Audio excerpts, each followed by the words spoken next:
The Clouser minnow, developed by Bob Clouser, is probably the most effective streamer fly for underwater work that's been developed in the last 30 years. Welcome back to the Secret Society of Fly Tyers. For this episode, I had the pleasure of speaking with the one and only Chuck Ragan. How many fishing guides out there have toured the world for decades leading a great band and make delicious hot sauces? I'd put my money on Chuck being the only one. That's a tricky thing. One of the things that makes this fly good is it has lead eyes. Lowercase eyes, capital eyes, sad eyes. I'll get a pile of eyes. Cartoon eyes, loving eyes, pig's eyes, frog eyes, actual human eyes, dead eyes like a shark's eyes. And I have larger lead eyes. I was mostly joking about all the different types of eyes that can be used when tying Clousers, but I encourage everyone to be creative. Pretty confidently say that I believe I'm done tying trout flies. Yeah. What's as small as you go now? What's your limit? Oh, about a 1/0. Yeah.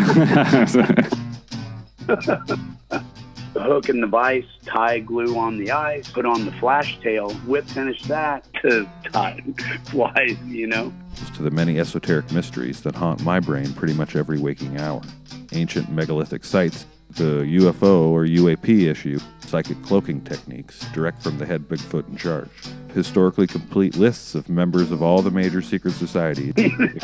Things that are probably true, but somehow still hidden behind the curtain of perceived reality. Please feel free to report this podcast to the proper authorities for misinformation. You are going to jail!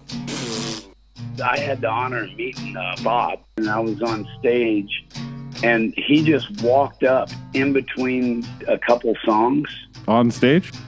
Yeah, walked on stage, and he walked up and just kind of put his arm around me, and he goes, "Hey," he goes, "I'm really enjoying this, and I just want to thank you for helping me not fall asleep."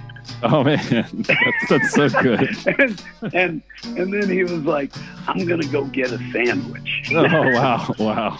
And I'm like, right on, Bob. Lefty was quoted saying, "If I only had one pattern to fish for any species anywhere in the world, it would be the Clouser minnow. They could tie it with Big League Chew instead of bucktail, and I'd gobble it right up and keep it in my cheek for 9 innings." Oh my God, shut up!